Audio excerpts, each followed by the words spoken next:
Hello, hello, hello, amigas, and welcome to Amiga Handle Your Shit podcast. I'm excited today because guess what? These amigas are internationally known, and I'm gonna break in a song. Just kidding. It'll highlight my age, but the reason why I have them here is because they establish a business where you get to travel all over the world. And they have such a beautiful, beautiful background and how they connected and how they are changing women and the perception of travel. So, travel is the name of the game today. And so, I have this beautiful, beautiful, beautiful episode with you guys because this is called the Two Peacocks Travel. And it consists of these beautiful souls, which is Sandy and Anna. And I'm just so elated to have them here because here's the thing, amigas. One of the things that I have been told constantly, I want to travel, but nobody wants to travel with me. I want to go to Italy, but nobody has the money to go. Blah, blah, blah, blah. But this episode is for you, amiga, who wants to travel and needs community to travel with. So, amigas, here we go. Sandy and Anna, welcome to Amiga Handle Your Shit podcast. Thank you, Jackie, so much. Oh my God, I'm so excited here. So we're gonna go through the background first because here's the thing: hospitality in this venue is not what you actually were educated in formally. You pivoted completely. So let's take you back in time. I want amigas to know you personally. So amigas, please do tell us, like, where are you from? What is your background? Both Sandy and Anna, take the lead, whoever wants.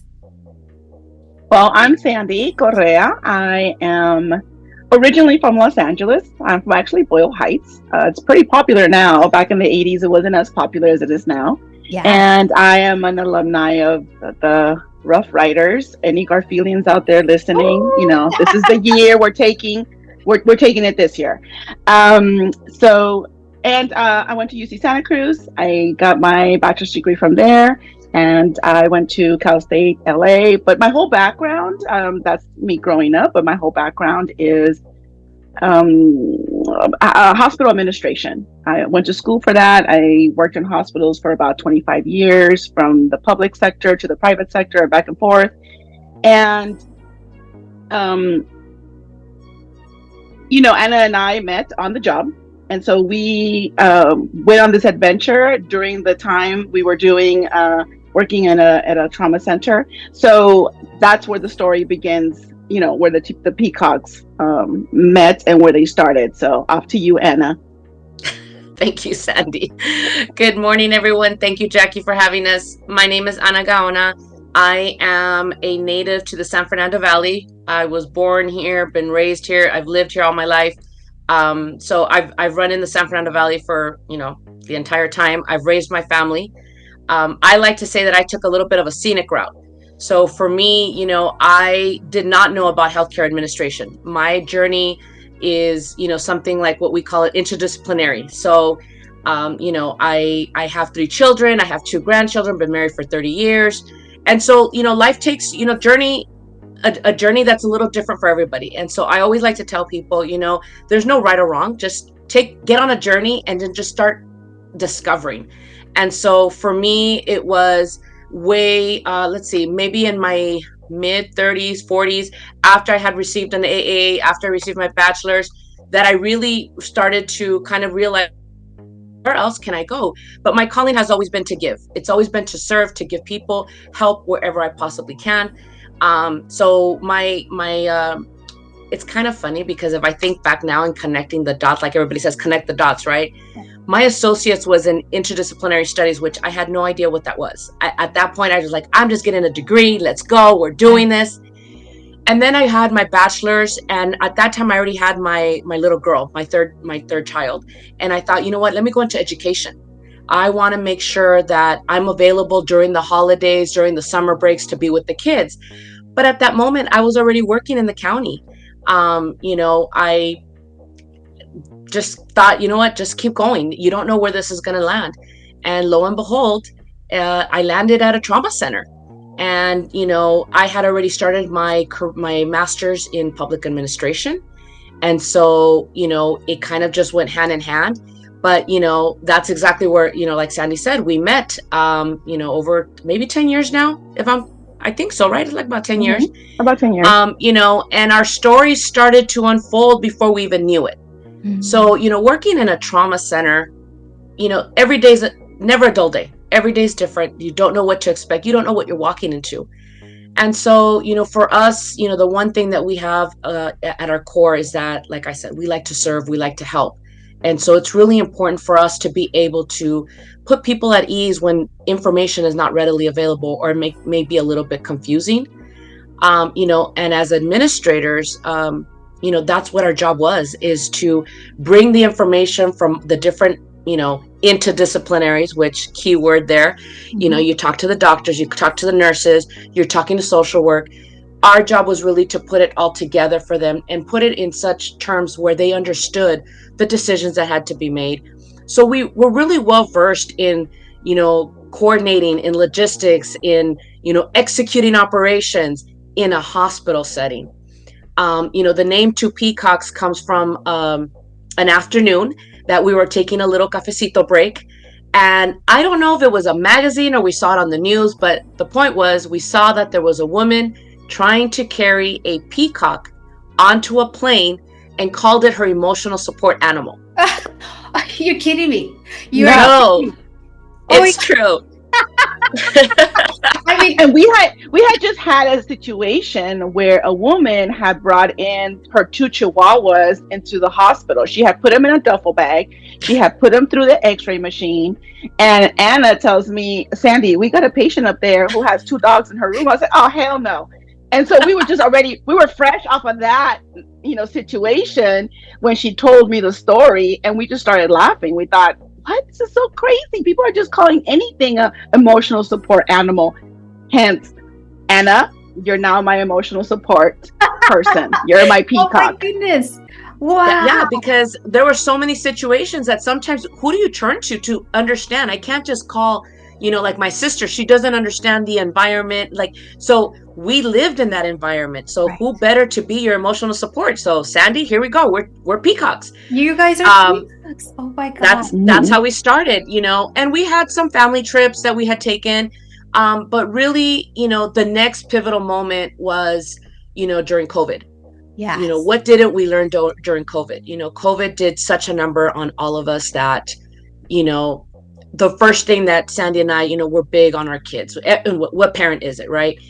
But our kids were product of the graduating class that was during the COVID period, which meant that they had all of their junior, senior years in their bedroom. And so that took a toll. It took a toll on all of us. And now imagine the students that really didn't understand what was going on.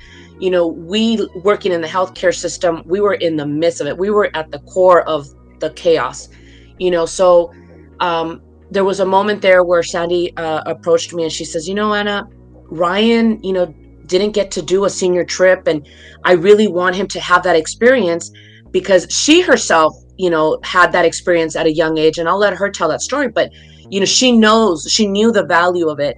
And so she asked me, she says, do you think your family in Spain would help me, have him come over? And I said, absolutely. I'll call my cousins out. And then the next question was, do you think Lexi would want to go? And that's my daughter. And I'm like, yeah, I think so. So I talked to her. She's like, yeah, I think I want to go. And then the next comment was, and I think I'm going with Ryan. Well, hold on. Wait, if you're going and Lexi's going, now I'm going. So we started off with the idea that we would be there for 2 weeks. And so I told my husband, listen, I'm going to take Lexi. We didn't get this experience. The kids are going to enjoy it, blah, blah, blah. What 2 weeks started off ended up as 6 weeks. Ooh, okay. Here, I want to stop you there. Yeah. So you're going into this trip, but are you still working for the hospital, or? I missed that part. I really want to flush that out. Thank you. Because I think it's so important for that woman out there who's listening to this will probably resonate a lot if they're stuck at their job and hating life and not wanting to do what they are destined to do. So if you could talk about that part, please. Thank you, Jackie, for catching. It's kind of like it's been now 2 years. I had retired. I retired from public sector, 26 years. What was my catalyst to doing that is I had an incident with my mom. She had an accident here at home. And so for me, like anybody, family comes first. And I needed to just make sure that my mom was going to be okay. But in that, there was something inside of me. It's almost like that was my sign to say, Anna, here's your green light. Do it. But something was always inside of me like, what am I going to do next? I've already done 26 years. I've met my goal, all of the benefits, everything you needed to do, because we're all looking for security and stability, right? And I get that. We all need, we have the joke, the 15th and the 30th, the check, and we need the benefits. So there was a little bit of, and I'm going to say it, I guess it's going to be fear because of the unknown. You don't know what you're stepping into, especially when there's nothing planned. So prior to Sandy asking me about all of this, I had already made the decision, I need to retire. A, to take care of my mom, and B, because there's something else out there. I don't know what it is. Right. And so I retire, the conversation takes place, and bam, all of a sudden this whole new world opens up for us. Awesome. Okay, tell me, Sandy, what about you? What was your pivotal point here? So I was still working at the county at the time before this happened, but something happened at work that just shifted my life, and I took a leave of absence. I just was not in the right headspace at the moment, and I was, at home, and the reason why I had asked Anna about my son going away was because I was an exchange student when I was in high school. My French teacher, Miss Gratilla, is a wonderful woman. She, out of all the kids in her class, she said to me, "Do you want to go to France?" And I said, "Me? You want me to go to France?" She's like, "Yeah, we won't charge you anything. You'll just have to pay for your airline ticket.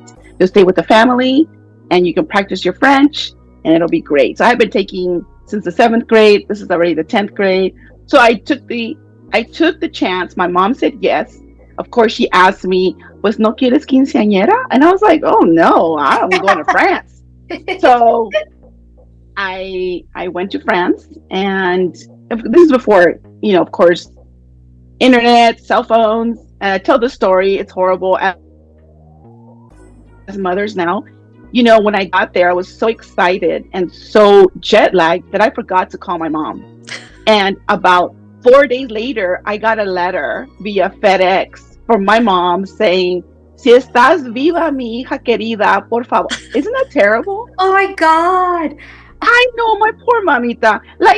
But I was jet lagged. I had never flown that long because we went from LA. We were picking up kids from all over the country. So we went from LA to Memphis, Tennessee, to New York City, to Paris. So I was jet lagged. Yeah. I was like out of this. I mean, the whole thing was a great experience. But anyways, on the airplane, I had a whole different experience with one of my friends, somebody that I met from Lake Oswego, Oregon. So anyways, the whole thing really just changed my life. And so in the midst of the travel situation with my son, and I asked Anna, I was having anxiety. I really was. And I had told Anna, and I don't think I can let my son go by himself. My son's a traveler. He's been traveling since he was 4. We've been to Morocco. We've been to Europe. Like, this guy has traveled everywhere, but it was about me. So I told Anna, "Anna, I think I want to go with my son for me, not for him. He'll be fine." And so she said, "Okay, well, if you're going, then I'm going." And then a girlfriend of mine said, and then another girlfriend said, "Well, you're sending your kid? Can I send my kid too?" "Oh, of course." So now we have 3 kids. So for me, it was more of a healing process. It was more because I know what I felt like when I traveled at 15. Not that I hadn't traveled before, but I wasn't I felt like when I traveled at 15, it opened my eyes to something that it was unknown. And this time around, traveling was more, again, to open my eyes again, but on a healing aspect of it. So when I went, and Anna was watching me the whole time. Of course, she was like, "I think it'll be good for you. I think it's time for us to go somewhere." And I think that at that time, Anna was really worried about me. But as soon as we got on that airplane, it was like I was 15-year old again, and here we go. Oh, So oh my in God. that trip is when we came up with the idea to do Two Peacocks Travel. Wow. Oh my God. And you have the background, so it was going to be easy for you guys to do this. Okay. Thank you so much for that, the background, because I swear to you, I'm like, this is like a huge deal, to Yes, leave like stable positions yes, to venture off into something completely unknown, and facing the fear, facing the anxiety of it all. And I think that's so important to highlight here with the amigas, is because, even, it's almost like fear forward, right? Yeah. yes, Like, Yeah. feel it, fear it, but do it anyways. And 100%. and look what you're doing now. Okay, so now that we know the backstory behind the two peacocks, let's talk more about it.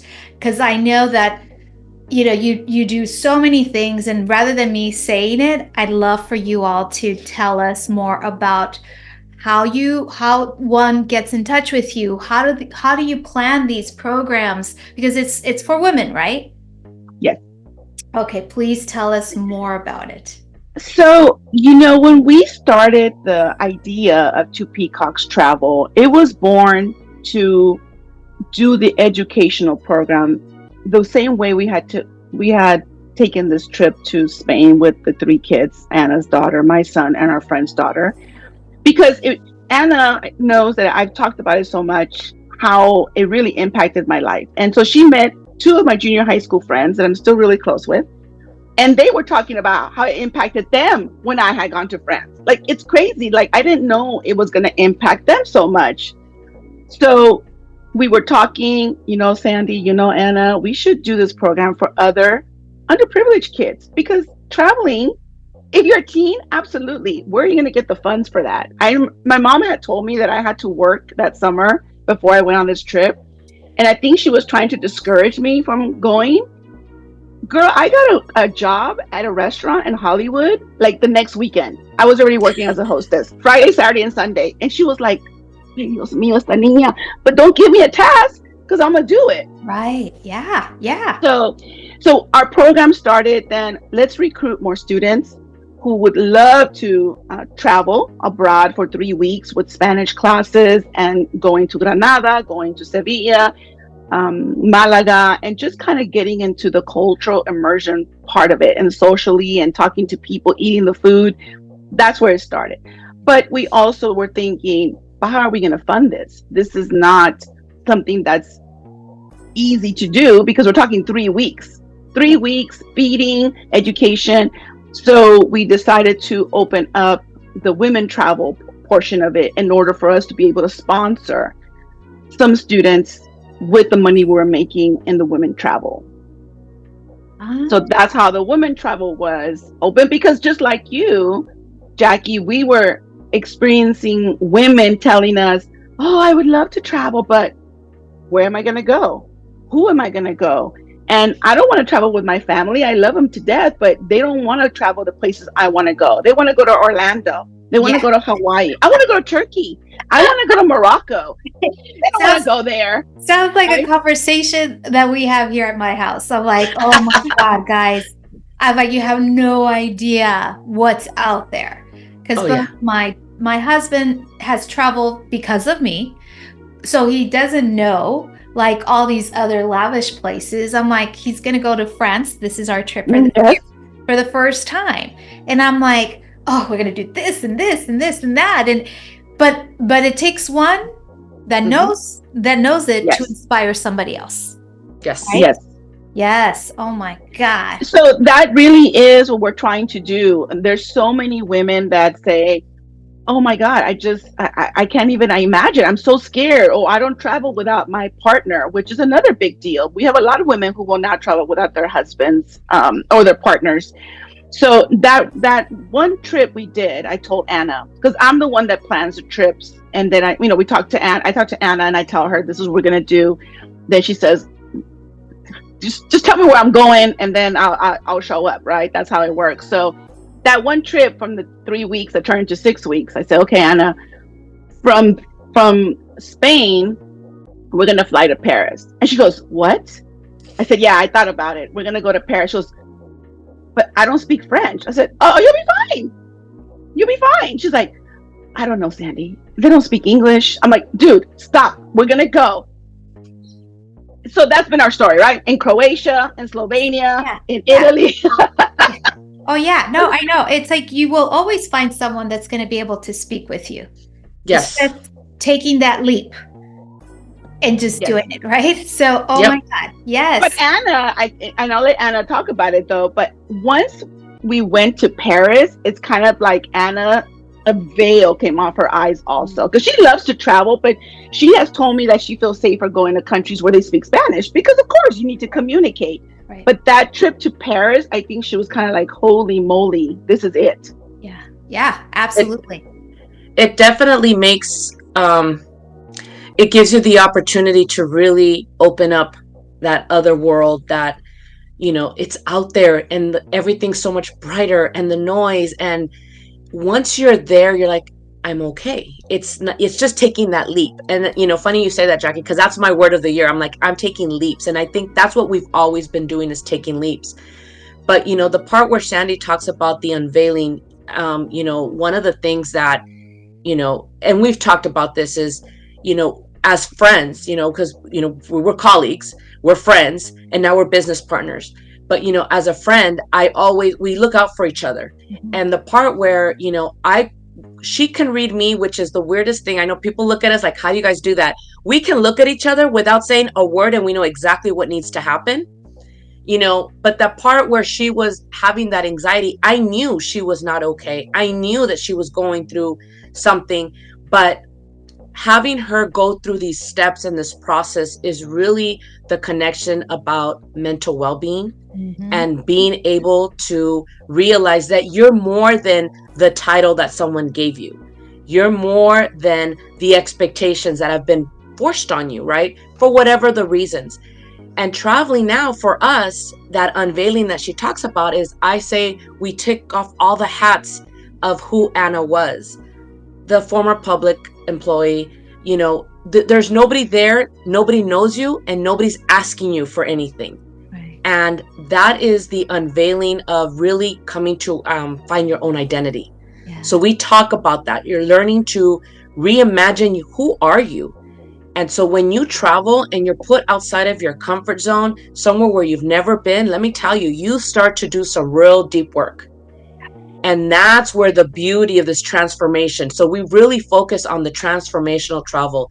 We're doing the slow travel. We're doing the travel that is going to get you to stop and think. Like, we're standing there in front of the Eiffel Tower, and there's a million things going through my head. How can I be here? And the beauty of it is, we get to take our family with us. We just tell them, meet us there, and it's a done deal. How beautiful is that, to be able to start this journey, include our family members, make a change, continue to help others. We're still in that social impact world, but more importantly, that we're feeding ourselves, and that we've made that transition of really taking the time to find out who we are. So this year has been a lot of discovery, a lot of laughter, things that normally, in our former world, yeah, we kid around everything, but true laughter, true joy.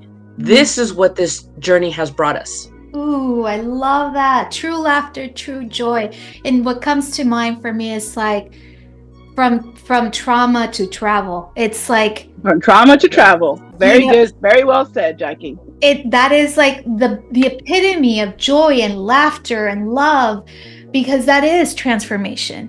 When you're able to get out of that trauma, get out of that efforting, and it all Yes. becomes ease and grace and love and It joy, really does. It right? really does. So for your listeners, that's what I would love to emphasize for people that you said, if you're stuck, if you're thinking about it, trust me, there is a bright sun on the other side that's waiting for you. Absolutely. So tell our listeners now, how can they get started with you guys? And what's the next travel that you have planned for women?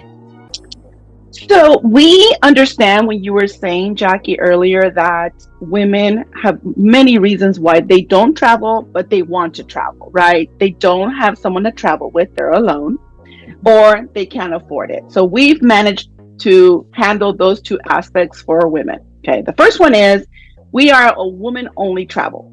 So we love the idea of getting women together, whatever your profession is, was, your age, everyone's always going to come together and have something in common. We did a trip to Cuba last year and we had 15 women. And in this trip, right, everyone was together and talking, having a good time. And then about a month ago, I was talking to one of the young ladies that went on this trip, and she said, "Oh yeah, I had lunch with Arpy." And I'm like, "Arpy from Cuba?" And she said, "Yeah." So now we have these friendships that have formed within the group, right? Because everyone's looking for some connection. This woman here, she had the same trauma upbringing I did. I can relate to her. This woman worked in public service. She can totally get, my pain of working in public service, et cetera, et cetera. So Right. you are afraid to travel by yourself because you don't know how to travel. Then you join our group and you come with other women who are going to become friends. Right. And then we also offer payment plans. Listen, we get it. You might not have the money up front, but we give you plenty of time to say, reserve my spot. And you can talk to us and say, listen, I'm going to need 6 months to pay for this. Okay, let's do it. We'll give you 6 months. I could pay it in 3 months. Even better for Okay. us. We'll go ahead and take care of it. Because our goal is to make sure that if you've never traveled, that you will travel that first time. Because after that, and you know this, Jackie, the trigger's on. Yeah. That's it. You'll never stop.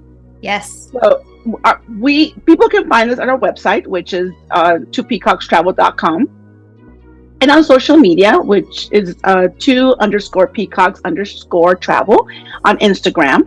And we're always posting our trips. We're always posting. The next trip, I will be going to Morocco. I leave in February. And after that, we have a trip to Cuba in March. And so many more trips. We've got London, we've got Portugal, Oaxaca, Mexico for Dia de los Muertos, Oh my God. Machu Picchu, Peru, Egypt, all these great places that people just dream about. And Yeah. there's and then there's a lot of places that I know people want to go. They want to go to Cabo. They would like to go to Hawaii. That's great. But for us, we want to go outside of that. Yeah. I want to ride a camel in Egypt. I want to look at the pyramids and not have someone tell me about them.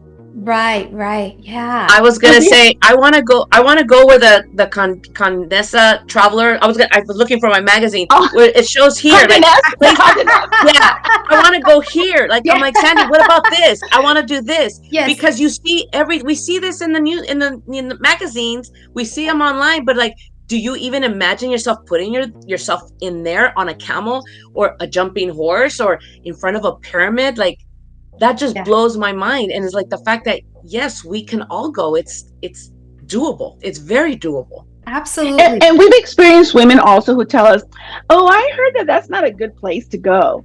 Okay, I get it. But I want you to go and come back and tell me it's not a good place to go. Right. Because you cannot base your opinion on a place because Yeah. someone else told you. That doesn't work like that. So that person had the experience to go on this trip and they told you it sucked, but you don't get a chance to go and check it out for yourself. No way. You've got to go. Yeah. You've got to go check it out. It is And there's definitely. people who love to instill fear, right? Yeah, Sorry, yeah. Jack, I didn't mean to And interrupt no, you. oh no, and it's like it's a limited belief, right? It's a limiting belief that, oh no, and you take it on faith that Yes. they're like you, so therefore they have your best interest, and so therefore you're not going to go based on that. It is, for me, it Yes. boggles my brain. It boggles my That's, brain that people give up their power to somebody. yes. Yes, and it's very discouraging words. I mean, if anything, you don't know who you're telling this to. That person might have been on the brink of taking a lifetime opportunity to travel, and then now le apagaste la luz, and they're not going to go. Now they heard something negative, so we're trying to work around that and say, no, we're going to do it. We were in Italy last summer. We took a group of women to Italy, and when they went back to the States, Anna and I, we had a couple of days before we went to Spain to meet the students. And I said, Anna, we're going to rent a car and we're going to go to Croatia. And she was like, what? I'm like, yeah, girl, let's go. Of course, in my mind, I hadn't really planned out the way back, but that happens, naturally. So we're going to come back, obviously. At So some we point. drove at some point. So we drove. And I was like, Anna, we had breakfast in Italy, lunch in Slovenia, and dinner in Croatia. Ah, and how many women out there can say that? I know. Right? How Yeah, special? How special is that? and we do it all for you. You just trust us, and we will take Pack care your of bags it. and let's go. Show up. Yep. That's it. I just show yep. up. Show up. Oh my God, I love this. Is the best way to travel when you can trust you guys, right? That everything's going to be okay no matter what. And so it's when you have that already, it's like just do it. If it's just you, even better. Do it. Because you get to meet new people, travel the world, have your own individual experiences. Then when you come back, you share those experiences, right? And we have, so our experience in logistics helps us to be able to manage any unexpected issues. I lost my passport in Italy. We were able to manage that. Of course, miraculously, it reappeared. Someone turned it into the police department and I got it back, which was a miracle. But we're able to work under these situations because of our background. We're able to manage. Yesterday, I had a lady who's going on the Peru trip ask me, why do you need my passport information? And I thought, I need your passport information in case it's an emergency, or, I need to either A, look for you, B, give it to the authorities. And she said, oh, thank you so much. Thanks for the lookout. But yes, we're looking at the whole background. You're thinking about going to Machu Picchu? Yes. We're in the background thinking, okay, what is the civil unrest? We're looking at the big picture. Exactly. We're trying to cover all the bases, but that's our job. So you can have a seamless trip, enjoy yourself, and we take care of all the logistics behind that. Oh my goodness, absolutely. And everything is within that deal that you guys have. So whatever the ticket price of this, let's say this, your trip to Morocco, everything is included. So you don't everything except the airfare. It's really hard to to get airfare included just because of timing, and people can't make up their minds. So we cannot include international. Yeah, we cannot include airfare. But as soon as you get to the airport, that's where we take over. So we are waiting for you at the airport. Oh, okay. So here's the question. Actually, that just made me think of so you buy your ticket to land to wherever it is. Yes. And so whatever happens within that area, it's already taken care of. Whether it's a train, whether it's a bus, whether it's a plane, potentially. Yes. Okay. Yes. All right. Well, that's good to know. Yeah. So as soon as you land, we take over. Okay. So, yeah, you're in our hands. Yeah. And everything's very detailed out. And exit wise, same thing. Same thing. We drop you off at the airport. Now, if you get on the wrong airplane, that's a whole different story. We can't guarantee that, but we take you to the airport, but we do manage the whole logistics of it. Absolutely. Wow. Well, amigas, you heard it here. Oh my goodness, you have zero excuses now to travel. Zero, because you have a community. You have these girls here that can plan everything out for you. So, amigas, before I let you go, I always ask my guests if they can provide 1 or 2 tips on how an amiga can handle her shit. Wow. There's so many, just, first and foremost, handle you. Ooh, yes. And what I mean by that is that we take care of so many things, whatever responsibilities at home, at work, and everything else. But you have to really learn to handle yourself, your emotions, what you're feeling, your boundaries, in order for you to move forward.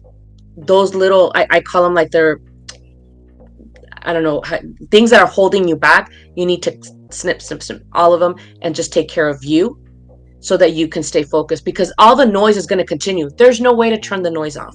Yeah. But if you handle yourself and you stay focused one step at a time, you can handle your shit. Ooh. It is just, it does happen. And sometimes it doesn't seem like it is, because sometimes it seems like everything's so loud and dark. But I promise you, if you handle what's inside, you can handle everything else. Absolutely. Ooh, I love that. That's the first time I hear handle yourself. Oof, I love it, Anna. Thank you. All right, you, Sandy, what about you? Get rid of the naysayers. Ooh. Get rid of the negative energy that don't let you handle your shit.